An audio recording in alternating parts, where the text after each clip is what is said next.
Convido a todos a se colocarem reverentemente em pé, pois teremos nos instantes a seguir a leitura de parte das Sagradas Escrituras.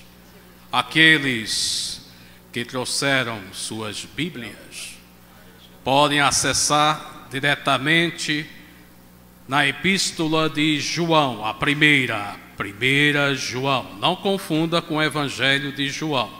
Essa epístola está bem próxima do final da Bíblia. Primeira Epístola de João, no capítulo 2, e nós leremos a partir do versículo 18. 1 João, capítulo 2, a partir do versículo 18. Filhinhos, já é a última hora, e como ouvistes que vem o anticristo, também agora muitos anticristos têm surgido, pelo que conhecemos que é a última hora. Eles saíram de nosso meio, entretanto não eram dos nossos, porque se tivesse sido dos nossos, teriam permanecido conosco. Todavia eles se foram, para que ficasse manifesto que nenhum deles é dos nossos. E vós possuís unção que vem do Santo, e todos tendes conhecimento. Não vos escrevi porque não saibais a verdade, antes porque a sabeis, e porque mentira alguma jamais procede da verdade. Quem é o mentiroso senão aquele que nega que Jesus é o Cristo? Este é o anticristo, o que nega o Pai e o Filho.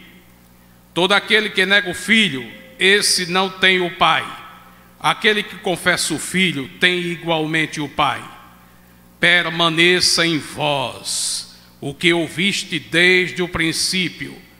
Se em vós permanecer o que desde o princípio ouvistes, também permanecereis vós no Filho e no Pai. E esta é a promessa que Ele mesmo nos fez, a vida eterna. Isto vos acabo de escrever, é acerca que vos procuram enganar. Palavras para nossa salvação. Damos graças a Deus.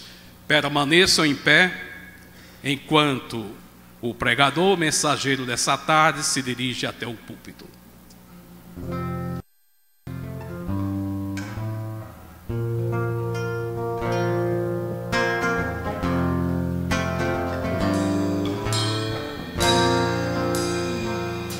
Um dia a gente aprende a confiar em um Deus que faz milagres, que ouve a nossa oração e que se faz presente aqui.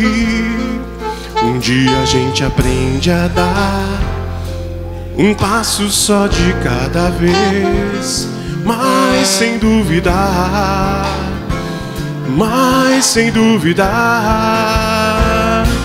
que Ele continua sendo bom, e Ele continua sendo Deus, e Ele continua sendo bom, e Ele continua sendo Deus.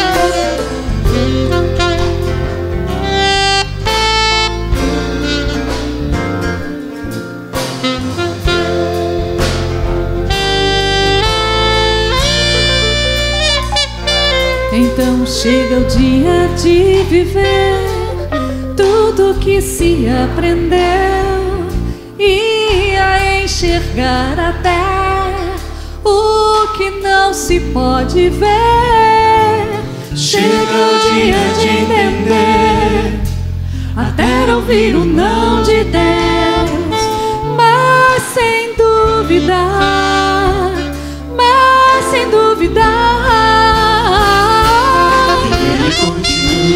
sendo bom, e Ele continua sendo Deus, e Ele continua sendo bom, e Ele continua sendo Deus.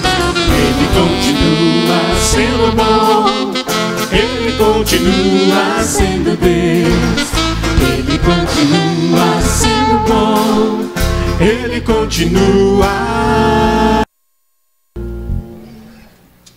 Amém, queridos. Podem sentar. Paz do Senhor a todos que estão aqui, aqueles que também, através da internet, está louvando a Deus. Estamos juntos, ouvindo também essa mensagem. Vamos orar mais uma vez. Gostaria que você pudesse fechar seus olhos onde você estiver, que você pudesse entender que esse é um tempo de mensagem que vem de Deus, uma mensagem que, por mais que parta de uma pessoa limitada, como qualquer um de nós, é uma mensagem que o Espírito Santo do Senhor, Ele faz brotar nos corações, nas mentes, sobretudo. Pai querido, nós te agradecemos por esse momento. Te pedimos, Deus, que tu possas falar ao nosso coração nessa tarde. Te pedimos, Jesus Cristo, Espírito Santo de Deus, que tu possas iluminar a nossa mente, que tu possas falar sobretudo a ela, que tu possas falar de forma individual a todos que aqui estão, a todos que ouvem, que tu possas falar algo que tenha sentido para a caminhada de cada um particularmente. É isso que nós te pedimos, Deus, em nome de Jesus. Amém, queridos. Amém. Houve uma propaganda de TV, um tanto criativa, conhecida, lá, eu acredito, final da década de 80, começo da década de 90. E era uma propaganda que falava sobre um personagem histórico. E ela trazia algumas características, alguns feitos deste personagem histórico. E ela começava a listar esses feitos, dizendo que foi um homem importante na história, um homem que pegou uma nação completamente destruída, completamente acabada do ponto de vista econômico, político também. Um homem que pegou uma nação triste, o orgulho daquele povo tinha sido dizimado praticamente por conta de guerras. O homem que trouxe benefícios sociais, fez em pouco tempo da sua nação uma grande potência mundial. Nos primeiros 4 anos de governo, esse homem, ele reduziu o número de desempregados de milhões e milhões para 900 mil aproximadamente. Caiu quase 5 vezes o número de desempregados naquela nação. Isso em 4 anos, no seu primeiro mandato, podemos dizer assim. Ele fez o PIB do seu país crescer em mais de 100%. Ele diminuiu o lucro de empresas, reduziu a inflação, era considerado uma pessoa sensível para a arte. Ele, quando mais jovem, pensava em ser pintor, lidar com música, era um apaixonado e tinha jeito para a arte. E quando mais jovem, de fato, pensava em seguir a carreira artística. E aquela propaganda ia falando tudo dessa pessoa, quando de repente aparecia na TV a foto de Hitler. E aí a gente dizia, não, isso não é possível, isso é mentira, isso não é verdade. E aquela propaganda, de uma maneira magistral, ela concluía assim: viu como é possível falar somente verdades e parecer que é uma grande mentira? Aquilo cabe, queridos, para os dias de hoje, para quaisquer situações da nossa vida. Viu que muitas vezes podemos falar muitas verdades e pensarmos que aquilo é uma mentira. Ou pior, falarmos algumas verdades e fazer passar que tudo aquilo que a gente faz é uma verdade. Quando eu vejo essa cena, eu lembro automaticamente do que Jesus falou, que está lá registrado no Evangelho de João. Mesmo João, o apóstolo, que escreveu a carta que foi lida há pouco. No Evangelho de João, Jesus ele encontra-se com alguns judeus, alguns religiosos de sua época, e ele diz assim: e conhecereis a verdade, e a verdade vos libertará. Eu sou a verdade, eu sou. Jesus ele começa a lidar com os discípulos e com aqueles homens que o perseguiam dessa forma. Quando Jesus ele está ali para ser mais ainda açoitado, pertinho de sua crucificação, e o Pilatos chega próximo dele, e eles têm um pequeno diálogo e verdade aparece ali. O que é a verdade? O que é a verdade? E na verdade sempre estamos em busca da verdade.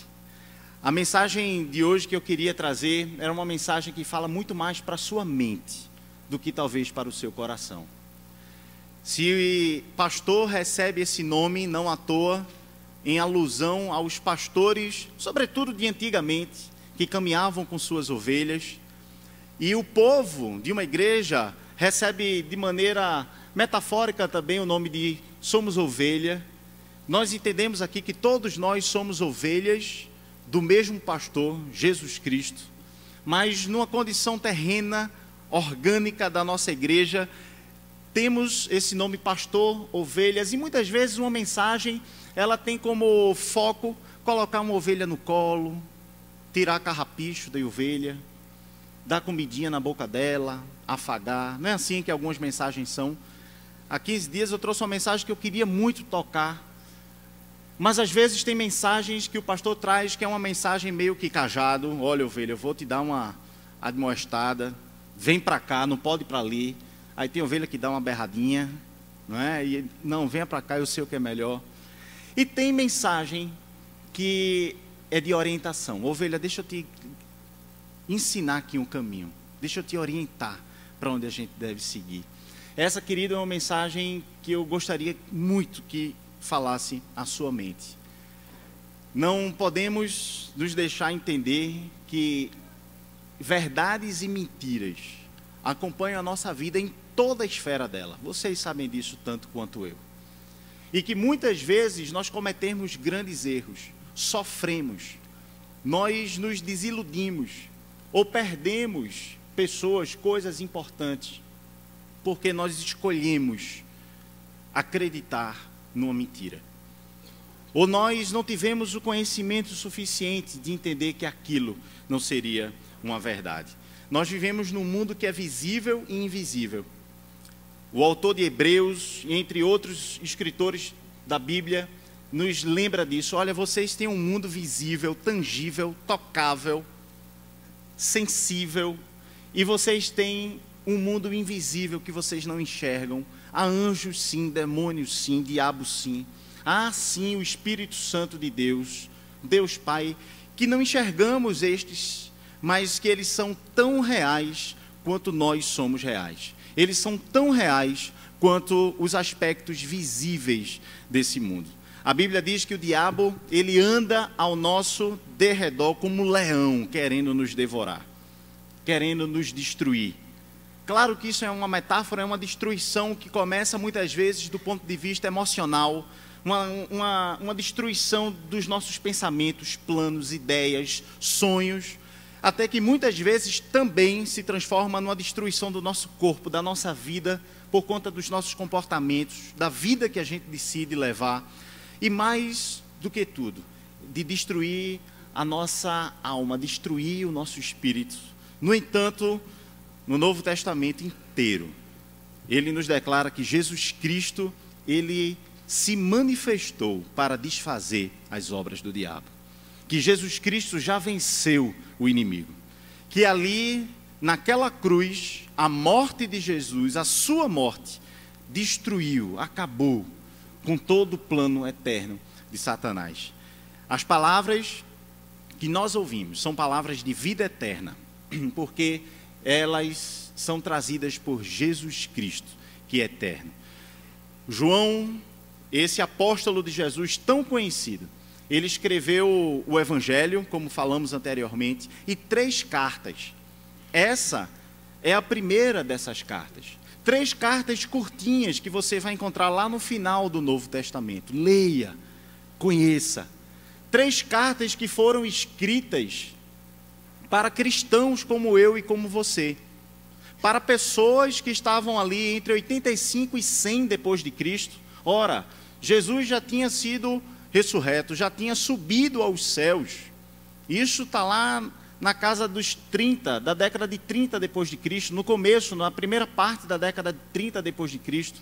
Nós estamos aqui no final, quase completando o primeiro século da era cristã.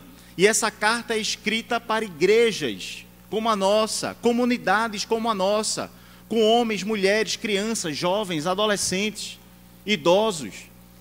Pessoas que estavam engajadas, que estudavam, liam, que viviam os dons do Espírito Santo de Deus. Homens e mulheres, gente que liderava. Ali naquele contexto já existia a figura do bispo, do pastor, do diácono, a organização de uma igreja, leigos, o povo que servia de várias formas. O povo que recebia dons do Espírito Santo para servir como louvor, como ensino, como profecia. Pessoas que tinham dons completamente distintos, mas eram um só corpo, como nós dizemos sempre. Nesse contexto ali, algumas cartas, sobretudo do apóstolo Paulo, já estavam circulando pelas igrejas. Ainda não existia a Bíblia, o Novo Testamento, como conhecemos hoje, essa compilação dessas cartas, mas dos evangelhos também, mas esses textos, eles já circulavam muitas igrejas. E João, ele escreve uma carta para uma comunidade, não com o sentido de evangelizar, porque aquela comunidade já estava na rocha em Jesus Cristo. Ele escreve nesse trecho exatamente que nós trouxemos aqui para a leitura, não para emocionar aquelas pessoas, mas ele escreve para alertar essas pessoas e as convidarem, convocarem para um tempo novo de maturidade cristã. João, ele escreve para gente como eu e como você. E a beleza das Escrituras é que ela, eu já falei isso aqui numa das últimas vezes, ela parece que é mais atual do que o jornal de amanhã. Aquilo que foi escrito tempos atrás, milênios atrás, tem o mesmo sentido hoje, tem o mesmo significado hoje. Não é absolutamente em nada desatualizado. Jesus Cristo, ele diz que nós devemos vigiar, nós devemos manter a nossa espiritualidade. Todos vocês aqui, queridos, certamente já tiveram algum encontro com Jesus Cristo. Alguns estão começando uma caminhada cristã, alguns estão há anos na caminhada cristã, mas não estamos distintos de algo em comum, que Jesus fala conosco, que o Espírito Santo fala com você, que existe esse leão que ruge tentando nos devorar, nos tragar, e que nós precisamos vigiar, conhecer a palavra e saber onde depositar a verdade. Queridos, o diabo é tão astuto que lá no Evangelho de Mateus, quando narra a tentação de Jesus Cristo, vocês certamente conhecem essa passagem, não é verdade? Jesus, ele estava no deserto, um pouco antes de iniciar seu ministério. Ele estava jejuando, ele estava sozinho, ele estava no momento seu de reclusão para preparação ministerial.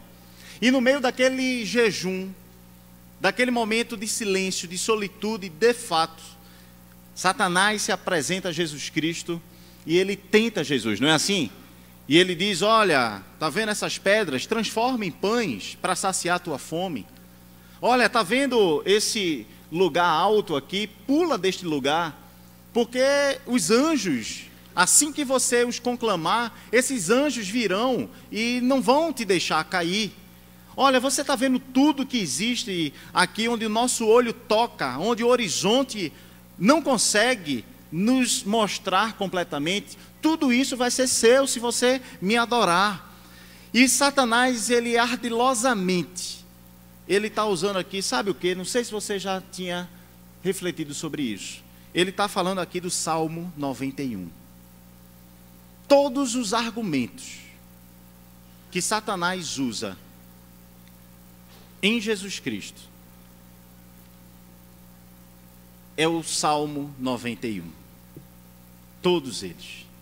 Um salmo que, curiosamente, muitos gostam de colocar a Bíblia aberta, não é assim? Na sala, para trazer proteção, paz. Querido, Satanás estava com essa Bíblia aberta na frente dele. A gente pode usar essa figura. Recitando o salmo, falando verdades bíblicas para distorcê-las e tentar Jesus Cristo. O meu objetivo hoje é falar sobre isso, de pelo menos 3 ou 4 verdades bíblicas, como as verdades daquele grande estadista, que são nos contadas, mas que às vezes nós distorcemos e mudamos completamente o significado delas. E transformamos completamente o sentido delas. E o pior, olha bem para mim, por conta dessas verdades malditas, nós acabamos desenvolvendo um comportamento, tomando decisões, escolhendo caminhos que vão completamente para longe da vontade de Deus. Sabe uma primeira verdade que eu gostaria de compartilhar com vocês? Uma diz assim: olha, Deus está em todo lugar. Ele está em todo local. Deus está em toda parte. Não há um lugar onde Ele não esteja. Ele é onipresente. Ele sabe de tudo. Uma outra verdade que nós pensamos é assim: eu sou a igreja. E isso é verdade. Eu, você, nós somos a igreja. A igreja é mais do que o edifício, do que o prédio.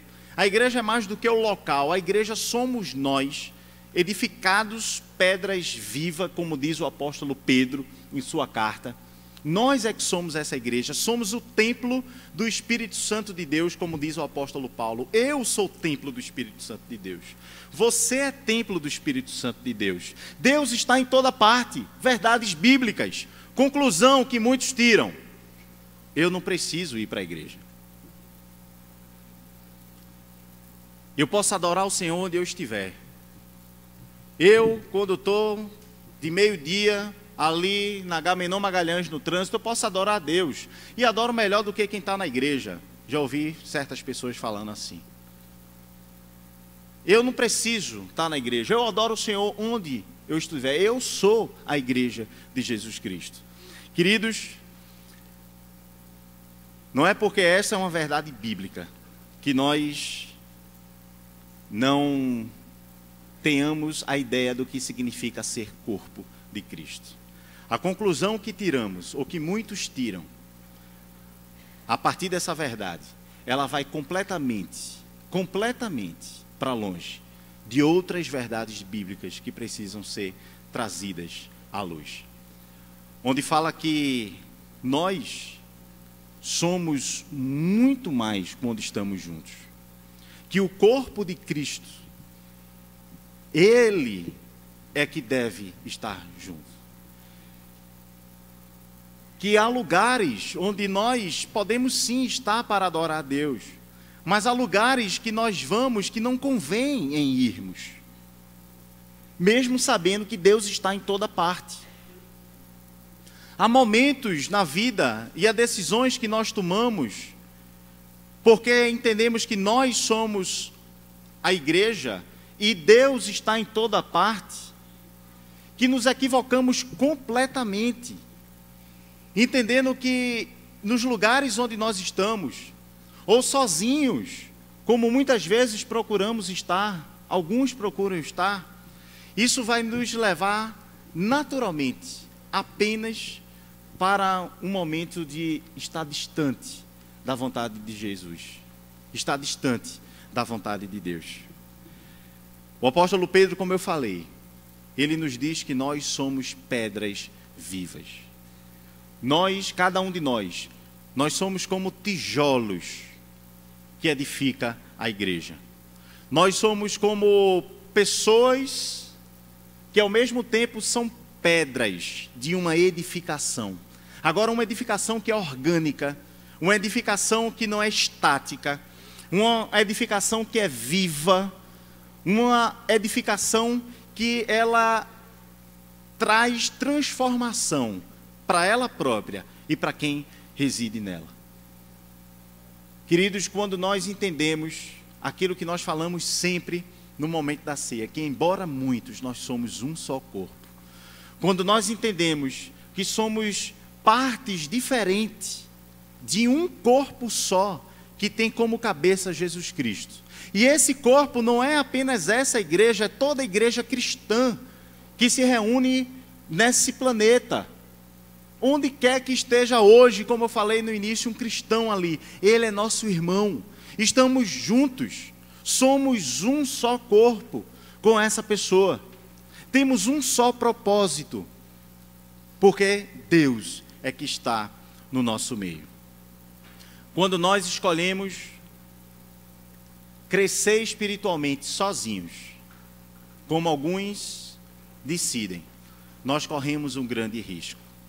Eu ouvi de certas pessoas, poucas, mas ouvi, não, eu fico em casa mesmo, eu louvo ao Senhor na minha casa, eu me reúno só com 2 pessoas ali, não está dizendo que onde tiverem 2 ou 3 reunidos eu estarei no meio deles, pronto, essa é a minha igreja. Eu assisto algumas pregações pelo YouTube, faço estudos bíblicos que tiro da internet, e ali a gente é a igreja, e a gente vive assim. Meu irmão, está ligado a uma comunidade, fazer parte dela, envolver-se com a vida dessa comunidade, como nos pequenos grupos, nos ministérios de evangelização, de maturidade cristã, de ensino, de relacionamentos. Isso nos transforma. Não é porque Deus está em toda parte que todo lugar convém que eu esteja. Não é porque eu sou igreja de Jesus Cristo que eu preciso me desvencilhar, me desligar de uma comunidade que eu congregava.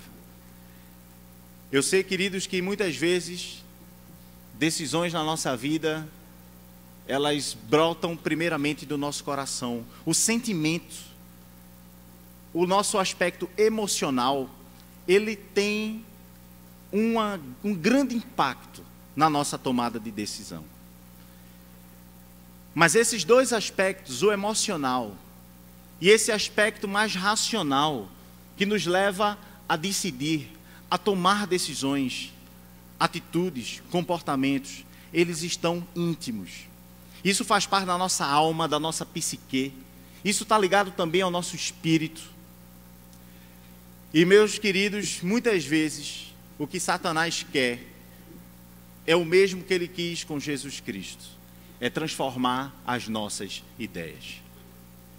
Quando nós não alimentamos mais o nosso espírito, quando nós não alimentamos mais a nossa espiritualidade, quando nós não permitimos que o Espírito Santo de Deus nos ensine, quando nós entendemos que já conhecemos muito das Escrituras, não precisamos mais ler, quando nós achamos que é ser inteligente, especial, tem um pensamento completamente divergente das Escrituras, trazendo argumentos 1000 de ordem ontológica, filosófica, sociológica, que for, nós estamos fazendo brotar na nossa mente verdades distorcidas, verdades que, a partir delas, concluímos algo, como eu falei, que nos leva para distante de Jesus Cristo. Sabe uma outra verdade que nós teimamos em distorcê-la, é quando nós entendemos assim, olha, Deus sabe de tudo, Ele é onisciente. Deus, Ele conhece todas as coisas.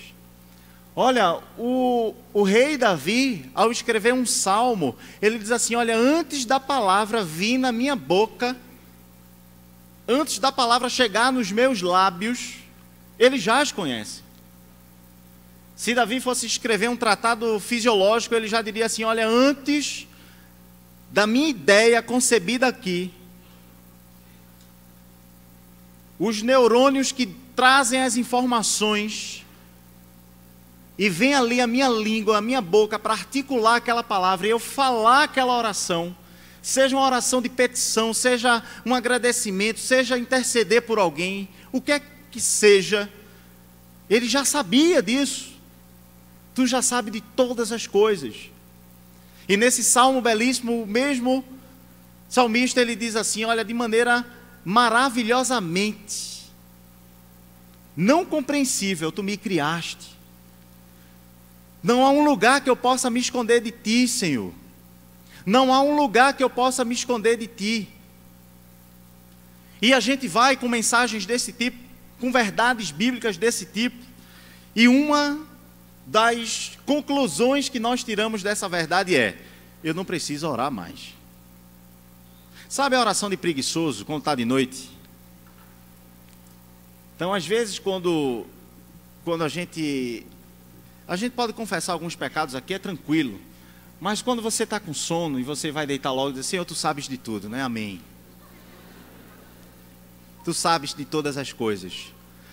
Ou quando a fome é grande e aquele irmãozinho diz assim, a gente precisa orar, vamos orar antes de comer. E eu oro, né? Normalmente quando você vê uma pessoa meio verde na mesa e diz assim, eu oro, ele só está com pressa, é para comer logo. A oração dele vai ser muito breve. É claro que para essas situações jocosas, eu acho que Deus deve dar boas risadas. Mas em coisas sérias na nossa vida, quando nós entendemos, meu irmão, ou porque estamos há muito tempo na igreja, ou porque dizemos que conhecemos as Escrituras, quando nós dizemos que não precisamos mais orar, porque Ele sabe de tudo, de todas as coisas, porque Ele conhece meu coração, nós deixamos de desenvolver a nossa espiritualidade. A oração é um momento de rasgar o coração, de transformação nossa. A oração é um momento que nós, aquele que está, por exemplo, culpado por conta de seus pecados, se ele for sincero para rasgar o seu coração e dizer, Senhor, eu pequei por isso, isso e isso. Se ele fizer uma oração de joelhos, e alguém diz, não precisa ser de joelho, dá no mesmo, outras verdades distorcidas. O que importa é estar de joelho no coração. Sabe, crente, metido a intelectual que vem com coisa desse tipo? Não, amigo, não, irmão, não, minha irmã. Faz diferença sim você orar. Faz diferença sim. Se você está se sentindo de determinado modo, você se ajoelhar e pedir a Deus. Faz diferença sim, se teu sono não vem de noite, como o profeta diz, você diz assim, ó, ora, vai orar de madrugada, ora. Jejum não faz diferença nenhuma. Eu só vou ficar sem comer. Que bobagem. O que importa é orar. Por exemplo, fulaninho faz jejum, está daquele jeito, eu não vou fazer não. E oro bem pouquinho, já é suficiente. Eu tenho intimidade com o Papai do Céu. Queridos, não deixe que verdades bíblicas sejam distorcidas, para que vocês decidam, caminhem uma jornada cristã pela metade, e assim deixem de crescer espiritualmente. A oração transforma. Se você quer agradecer a Deus, e você entende que Ele já sabe de tudo, agradeça mesmo assim. Abra sua boca, agradeça ao Senhor. Gestos importam muito. Eu gosto muito de um livro do C.S. Lewis, escrito em 42. É um livro interessante, um livro jocoso, porque ele traz uma ficção, mas trazendo verdades bíblicas e as aplicando na prática. O livro chama-se, um dos títulos é Cartas do Inferno. E o livro, entenda toda metáfora, fala de um demônio muito experiente em tentar os humanos, em ludibriar os seres humanos, escrevendo cartas para o seu sobrinho, um demônio mais iniciante. E ele começa, esse demônio experiente, a dar dicas de como o seu sobrinho, que está na escola dos tentadores, o livro traz até isso, existe uma escola dos tentadores lá no inferno, e ele diz, olha, você tem que fazer isso com os seres humanos, vocês têm que levar eles a entender isso. E é muito interessante em uma das partes do livro que ele diz assim, olha, você tem que fazer os humanos entenderem algumas coisas da Bíblia e mudá-las completamente, porque eles ficam achando que aquilo é verdade, não ficam cientes, espertos, que tem ali algumas mentiras e eles vão sendo ludibriados assim. Outra parte que ele diz assim, olha, os humanos, eles se esquecem que eles são pessoas, são seres, e que a forma como eles se conduzem transformam que eles são. Eu digo isso porque muitas vezes o nosso corpo, quando nós nos ajoelhamos para orar, quando nós buscamos silêncio para ouvir a voz de Deus, isso faz diferença. E o que o inimigo quer, como naquele livro traz, é que a gente se afaste destas coisas. É que a gente viva longe dessas coisas. Meu irmão, se você está aqui nessa tarde, se você está nos assistindo, você certamente procura o Senhor. Você certamente diz assim, eu quero ser uma pessoa melhor, mais parecida com Jesus. Eu preciso ter minha fé fortalecida. E eu reforço isso aqui. O objetivo de uma igreja é estarmos juntos para fortalecermos a nossa fé, a nossa espiritualidade. O autor de Hebreus, ele muitas vezes diz assim, ora, vocês, líderes, pastores, vocês não têm que ficar dando sempre leite. As pessoas precisam entender que nós juntos precisamos desenvolver a nossa espiritualidade, conhecendo as Escrituras, aprendendo mais de Deus, ouvindo a voz dEle. Essa verdade, queridos, ela nos mostra que quando oramos, que quando dedicamos tempo,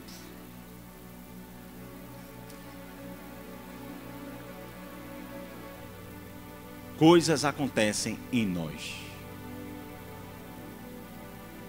Uma última verdade é uma verdade de quem não sofre de vaidade, mas caminha diametralmente oposta a isso. É uma verdade de quem entende-se muito pecador. E olha bem para mim. Sabe a única coisa que Deus quer da nossa vida para iniciar intimidade com Ele? É quando a gente reconhece que nós somos pecadores. Nós somos pequenos. Por mais que saibamos da nossa experiência com Deus, de anos, de décadas, por mais que tenhamos condições, tenhamos maturidade, mas isso nunca deve nos furtar do fato e da nossa consciência apontando, eu sou pecador. Porque é isso que a Bíblia sempre nos diz. Somos imperfeitos, somos falhos. Mas há uma conclusão também equivocada para essa verdade bíblica. E a conclusão para ela é: eu vou pecar de todo jeito. Eu sempre falho na mesma coisa. Ó ódio de mim, eu sempre erro nisso. Eu já tive a infeliz sensação de conhecerem poucas pessoas na caminhada. Não foram tantas, não. Que desistiram de uma caminhada com Deus. Porque no começo elas disseram: não dá, eu sou pecador mesmo. E eu não tenho jeito para isso. O apóstolo Paulo, numa de suas cartas, ele escreve algo semelhante, um conflito seu pessoal. que é meu e seu, eu tenho certeza disso. Quando ele diz assim, olha, o bem que eu quero fazer, eu não consigo fazer. Eu sei o que é o bem, eu sei o que é a vontade de Deus, eu a conheço. É como João escreve aqui para a igreja, eu não estou escrevendo essa carta porque vocês não sabem, eu escrevo esta carta porque vocês sabem, mas vocês precisam entregar-se ao Santo, ele se refere ao Espírito Santo, e deixar de vos enganar com gente que às vezes está no meio de vocês e que quer enganar vocês, dizendo que Jesus não é o Cristo, dizendo que Deus não é Deus. E essas verdades aqui que eu trago são exemplos. E o apóstolo Paulo ele emenda dizendo, e o mal que eu tento não fazer, aquela atitude, aquele comportamento que eu tento não fazer, aquele pensamento que eu tento não nutrir na minha mente, ora, quando eu menos espero, ele aparece. Aquelas palavras que eu tento nunca dizer, sobretudo contra certas pessoas, em determinado momento, quando eu olho, eu já disse, foi, o que é que eu faço? E ele emenda dizendo, miserável homem que sou. A conclusão que o apóstolo Paulo encontra ali é, eu preciso alimentar o meu espírito. Eu preciso alimentar o meu espírito. E o espírito, querido, não são as sensações, entenda isso. O Espírito é o Espírito de Deus em nós, que junto com as sensações, a nossa alma, o nosso psique, ele caminha junto para que a gente decida rumar nessa nossa vida. Somos pecadores, sim. Não merecemos a vida eterna, não merecemos. Somos falhos em nossos propósitos, sim, somos. Erramos muito, muito mesmo, sim, erramos. Decepcionamos pessoas que amamos, decepcionamos o próprio Deus, sim.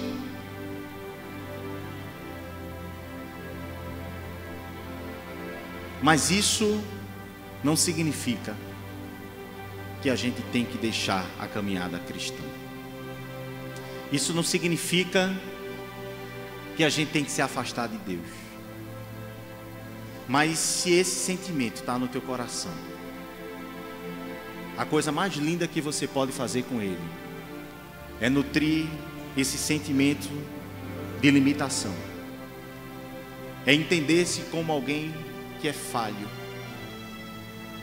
mas dizer assim, Deus, eu sei de outra verdade bíblica, que sempre quando nos entregamos a Ti, Tu estás ali para nos suprir, que sempre Tu nos perdoas, que o sangue de Jesus Cristo já nos lavou completamente. Eu sei de outra verdade bíblica que diz que o Teu Espírito Santo está em nós, e Ele não se retira de nós, e que a gente deve somente alimentar essa nossa vida espiritual. O fim dessa mensagem para você, meu irmão, não é para aquecer teu coração, mas é para que você possa alimentar o teu espírito. Leia a sua Bíblia na sua casa, querido. Ore na sua casa. Participe de estudos bíblicos para que você possa crescer. Não entre em todo vento de doutrina que sopra nas tuas orelhas, dizendo que espiritualidade é isso e é aquilo. Porque você viu no YouTube, porque você viu nesse grupo, naquele grupo, porque aquela pessoa disse isso, disse que aquilo outro. Caminha com gente que você ama e que ama a Deus. Caminha com as Escrituras. Busca essas verdades. Busca a paz que você tem em Jesus Cristo. O interessante para encerrar é que o apóstolo João, ele diz assim: vocês vão saber as verdades verdadeiras. Me perdoe a redundância. Quando vocês de fato nutrirem o Espírito Santo, e vocês vão enxergar. Às vezes, para vocês enxergarem coisas na vida de vocês, vocês precisam matar vocês mesmos. Vocês precisam morrer. Nós precisamos morrer. Quando você jejua, quando você guarda aquele tempo para parar, orar, quando em alguns momentos você deixa de ter certas saídas para se alegrar, se entreter, prazeres, e você se observa, e você pede para Deus falar, e você pede para o Espírito Santo falar, e Ele fala lá no seu quarto, sim. Você vai saber algumas decisões a tomar. Você vai discernir, dizer, isso vem de Deus, ou isso não vem de Deus. Você vai ver, tem vaidade naquilo, isso não é de Deus. Que ganhos aquilo tem? Hoje, com essa globalização e mercantilização da fé e de experiências, só pela experiência, nós temos que ficar atentos e a viver com alegria, com entusiasmo, tudo que vem de Deus, mas entendendo, conhecendo a verdade, entendendo que aquilo parte dele.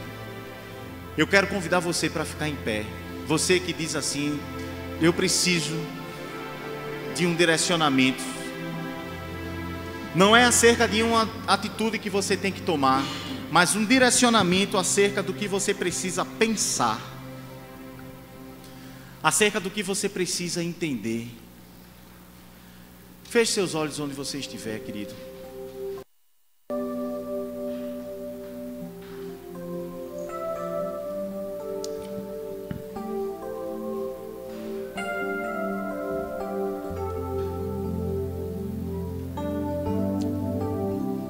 Queria que você só tivesse de olho fechado, que você talvez erguesse a sua mão, como um gesto de quem diz assim, Senhor, eu te quero.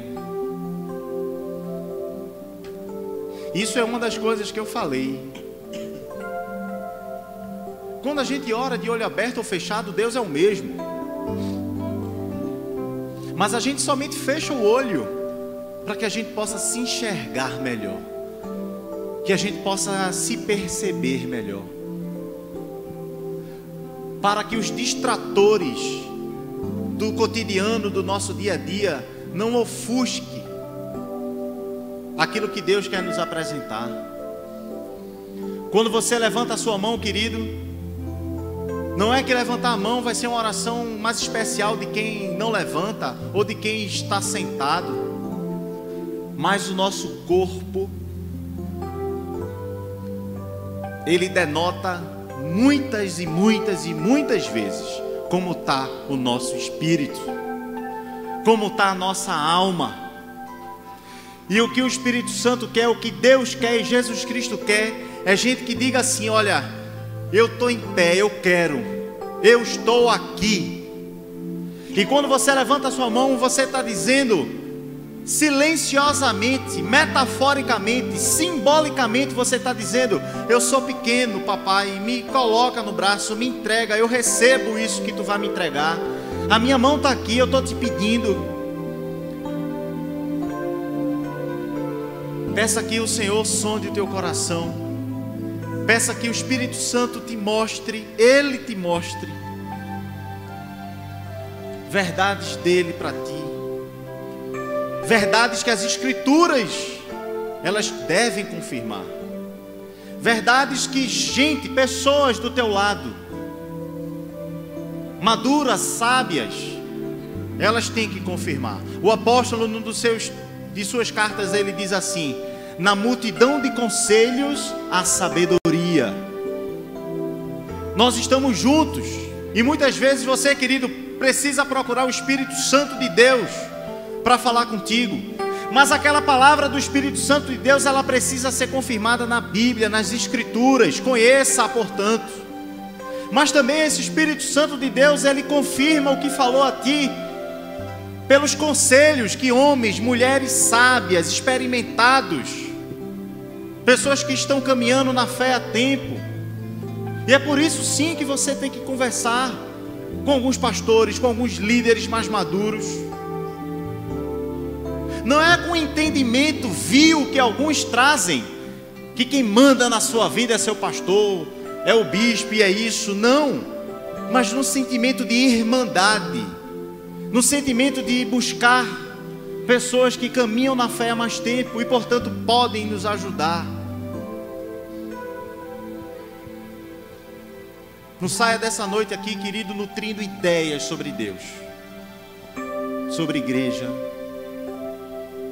Não saia daqui hoje com decisões tomadas porque você tem certeza e conversou com dois que têm certeza. Seja honesto consigo. Foi o Espírito Santo que falou? Então a Bíblia vai me falar. Então há de existir pessoas maduras que vai confirmar isso. Estamos juntos. Como o apóstolo João escreveu: eu vos escrevo para que vocês não se enganem. Vocês têm o Espírito Santo de Deus. Vocês têm o Santo Espírito consigo. Ouça a sua voz e estejam juntos como um só corpo. Amém. Vamos louvar, queridos. Faça dessa canção sua oração. Ainda em pé, como você desejar. Se você quiser fechar seus olhos, levantar suas mãos, louve ao Senhor com seu coração, com seu espírito, com seu corpo.